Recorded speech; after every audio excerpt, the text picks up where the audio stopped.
Yooyyaa harka fuunee hordoftoonni gurreetuu bijalatti argamtan hundumti keessan akkam jirtu nagaa keessanii anis nagaa godha galata waaqayyoo baga nagaa taatanii jecha warroonni mana kanaaf haaraa taatan please like subscribe gochuudhaan maatii kiyya ta'aa jechuudha.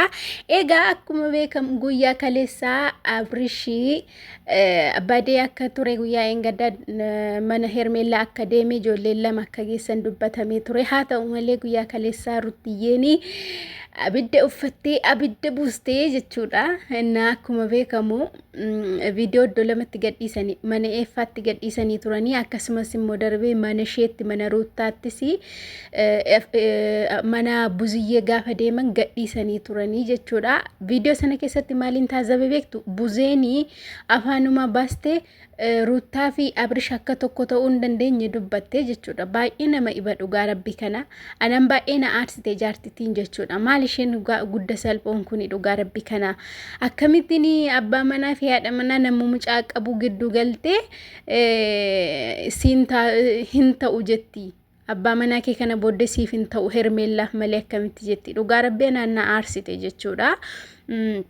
Haa ta'u gaa'umaa rakkoo hin qabu akkuma isheen jette kanattu yoo ta'e jechuudha. Akkuma Buzeen jette kanattu yoo ta'e isheen amma waliiktaniittu kana booddee sin fayyadu jechaa jirti Ruuttaadhaan. Garuu mucaan gidduu isaanii jira. Mucaan immoo walitti isaan fidaa jechuudha. So Buzeen dogoggora guddaa qabdi dhugaa rabbi kana. Haa ta'u malee yeroo ammaatti immoo Abrisheessa jira kan jedhamu Abrishii fi Hermeellaan wal fudhatanii iddoo biraa jiru jechuudha.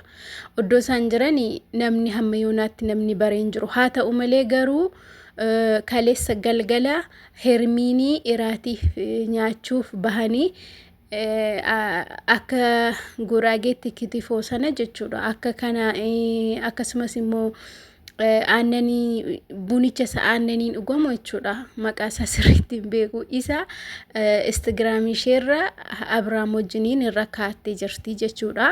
So kaleessa galgala walumaa galatti diineriif bahanii turanii jechuudha. Nyaata nyaachuuf raatii nyaachuuf bahanii turanii jechuudha. Irsa nama fudhatteetu bashannanee jechaa jirti. Bashannanee dhugaa rabbii nama nazansiistu intalli kun amma Hermiin nama nazansiistu dhugaa rabbii kana hordoftoota kiyya. Hindee irsa namaa difirati an hattee deemtee akka kana okkaamsitee gina akkamittiin hin danda'amaayi. Ichaalal indee wayini balaachoo dhugaa rabbii kana baay'ee nagarramti jechuudha. Difiratiin ishee difiratii miti. Bicha rabbi nageenya haa ga'u. Haa ta'u malee viidiyoo egaa guyyaa amma gadhiisan keessatti Efreemii iddoo ijoolleen jiran iddoo Hermeellaa fi Abrish jiran natti himii jechaa ture. Gurbaan immoo sinittiin himuu nagaa akka Abrish akka nagaa ta'uu barbaanna akka duriitti akka deebi'uu barbaanna kanaaf bootaa isaatti sittiin himnu jechaa ture. Bicha waan hundumaaf rabbi beekaadha. Garuu immoo ani maali'a beektu maali'a hordoftoota kiyya kanan taazabe Abrish kootu as deemna achi deemna yoo jedhamu hoolaadha moo kan goototame nama faana deemu hindee maaliif hin deemaa maal barbaaddanii jedhamee nama gaafachuun hin jiru hindee maa inni waan akkasii dhugaa rabbiin dabbaru baay'ee dabbara. Kanaafi an beeka baay'ee ulfaata dhugaa rabbi kana jechuudha.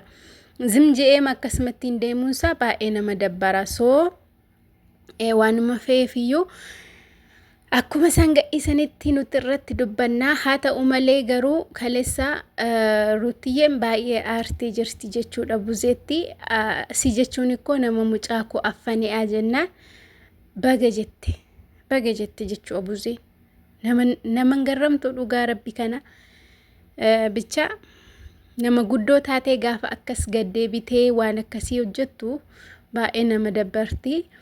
Garuu immoo Ruutiyyeen taragaaga'uu qabdi. Ani gin hordoftoota kiyyaa warri Ruutiyyee jaallattan dhugaa rabbi kana ani maali'a beektu Ruutiyyeef kana na'u Abrahaam iftee jireenya mataa isheetu jiraattee dasna jedha. Hamma yoomiitti xiqqeeffamaa hamma yoomiitti nama fuulduratti akka kanatti intini jechaa hafti. Si jammari koo jechuudha. Tokkoon ishee viidiyoon nama tokko viyuu qabu Ruuttaan keessan jirtu tanaan beektu miti kan oddoo Ruuttaan jirtu viyuu baay'ee jira jechuudha. Oddoo Ruuttaan jirtu koomentii baay'ee jira. Dhugaa rabbi kana gabaa isaanii akka Ruuttaan gabaa nama hundumaa jechuudha. Utuu isheen hin jiraanne viyuun isaanii xiqqoodha. Viidiyoo heermii fi viidiyoo abrish ilaalaa kan kana dura gadhiifame. 1,100 wayi waan akkasii malee 200 iyyuu ilaalamne. Gin iddoo Ruutaan jirtu 300 400 kanatti ilaalama jechuudha. Kanaaf maal jechuun barbaade Ruutaan biizinesii keessani'a. Ugaa rabbii kana mucitti aan akkas maqaa ishee balleessan maqaa warra ishee balleessan wajjir harkaa hojjechiiste jedhamee amma footoon ishee iddoo biraatti galabbatamee jira. Even mucaa xiqqoo footoo isaa galabbataniiru. Hojii harkaa hojjetame jedhamee. YouTuberii tokko jechuu akkastiin odeessaa jira. Footoo irratti hojjetame jedhamee jechuudha. Bichaa baay'ee nama dabbara dhugaa rabbii kana. Ani garuu amsa ani Ruutiyyeef qabu of kabajjee jireenya mataa ishee yoo jiraatte gaariidha. Bakka abrishiin dhiisuu indee dhiirrisa malee hin jiru moo bakka dhiisi jireenya mataa kee jiraadhu dhugaa rabbii kana. Nama sin kabajne nama sin kabachiisne maalitti goota rabbi.